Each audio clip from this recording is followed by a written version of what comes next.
Giving back is a difficult thing to do when you also don't have as much. When you at a point where you feel like you're about to break. I've been there before. Imagine being laid off, you lose your job, you have a house mortgage to pay off, and you had some work that you were actually doing in there. You have these people that you owe money to, and the house is not finished. Everything is kind of like upside down.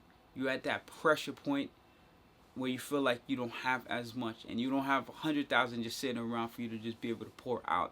This was the situation that I was in many years ago, not too long back, and I had to remember to remain faithful to the dedication of devoting myself to the purpose that God has designed for me. It's definitely not easy at all. The shock that you get from the time that a phone call, a manager gets on the thing with you saying, "Oh, your position have been eliminated," and they're not providing particular reasons why, and they sometimes play it off too to the point where it's like, "Oh, you're not performing as much." Like, it leads to that point. If you know you gave it your best and you excelling, executing, your peers have been telling you that, and then all of a sudden the manager tells you that, take that as a red flag that you need to start preparing yourself to move on, because at some point they're just going to be like, "Oh, your position eliminated." It's a false impression that they try to impose upon you, mental play, when in reality that's not what the case is. I think they do that for the sake of HR reasons, to protect themselves from any type of like liability stuff, saying, "Oh, it's because of your performance, that's why they had to do it." It's not really a reality in that regards. So you want to stay strong. Speak to others is very important. I remember around the time all those that got impacted, we spoke. We had a little bit of chat going on just to discuss where we are at, to help each other mentally, because it's definitely a mental strain at that point. On top of this electrical repair project that I had going on, it wasn't finished. I was having issues with the electrician, and I already paid him a quite bit of money, and I didn't have as much set aside. It wasn't 100,000 set aside where I could have easily just finished the project. Not saying it would cost that much, but to be able to finish that and execute it entirely to the way that I have high expectations for, it wasn't happening. But I had to remember that everything happened according to God's time for a particular reason. And I remember my now wife, before we were married then, she was like, I should just continue giving. Giving is something I've continuously did. I started in 2015. That journey has led me to continue to give more. Of course, I gave here and there, but I made it a habit to give either on a weekly, monthly, or yearly purpose to certain organizations. Mostly churches, because they're involved in so many things of the community. I feel that's where I should definitely lay a foundation for giving, hoping that they're using it for a good purpose. And most of the time, they do. There are things that we can't really have eyes on all the time, and we have to really just have that faith that they're going to use it for good purpose. It's not your job to actually be like, "Oh, I need to see everything that you're doing in full details." Although Web 3.0 is going to make it possible for you to be able to do that. Like when you donate, you can actually be able to track where all this money is being sent off to, where it went. And that's part of the whole existence of blockchain with Web 3. However, most of these organizations are not even there yet. And I think it's going to really create the opportunity for us to be able to build there. Of course, you want to ask God for wisdom for certain organizations that you know for sure that are not going to be utilizing things in the right way. Stay away from. If in your heart you feel like they're not going to do that, don't do it. You want to put it towards organizations that you feel that you can close your eyes, give it, and they'll do what they're supposed to do. But it forces you to build this habit of never feeling like you always have all this much and you never have room for more. When you give back, it always creates an opportunity for you to have room for more. It makes you want to desire to do certain things.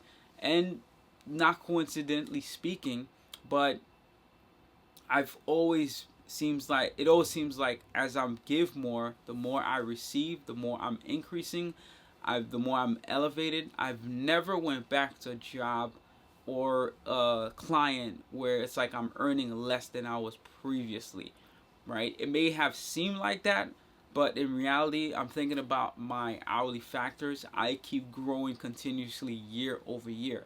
Have not have a decline ever since I started my giving journey, and it's about to be 10 years now, and I'm super grateful for it. But when I was in the heat of that moment, my wife told me, continue giving, Do not stop, even though that you feel like you don't have none. Continue giving what you were giving before. And I'm telling you right now, it was tight. There's one organization I give at the end of the year, and there's a couple others which I just do according to on a monthly basis. Take out of my Amex. I think right now I'm close to 2,200. I'm not saying this for you to try to like compete at all. You give to the measures of what you feel you can do, right? One I do at that amount, and then the rest I give like towards the end of the year. And that just keeps me in that habit of always knowing that this is a build. This has now become a build of minds, and I'm taking responsibility to help these organizations as part of what I'm getting to come in. And I feel like God will always supply my needs because of the fact that I'm always doing that. This is not no gambling trick, no lottery ticket, no ATM machine type of trickery that you give, you're going to keep getting back. This is more of, this is in my heart. I'm helping change the world and make it a better place to the purpose that God has originally desired. And of course, there's the financial side. The IRS does provide you a benefit. You get these tax deductions by you doing that. That's part of the reasons they encourage this, is that they don't have to do that work. You're doing it for them. Because what the IRS do is they'll take that money and spread it across the federal and state government to where it actually is supposed to be.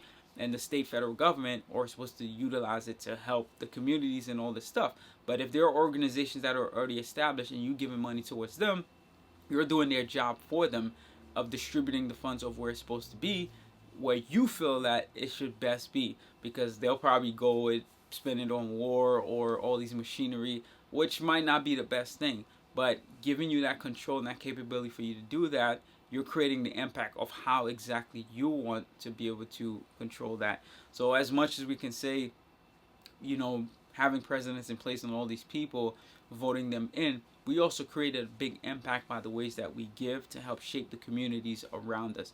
But this discipline right here is such a great habit to have, because it puts you in this grind mentality that you always got to go and get more, because you're not now fighting not just for yourself but for all these organizations that really depend on you, because if you don't bring in, they can't do what they are doing. And I thank God, from the time that I started till now, all the organizations I've ever chose to contribute to, I have not missed a beat at all to this point, and I'm grateful by the grace of God.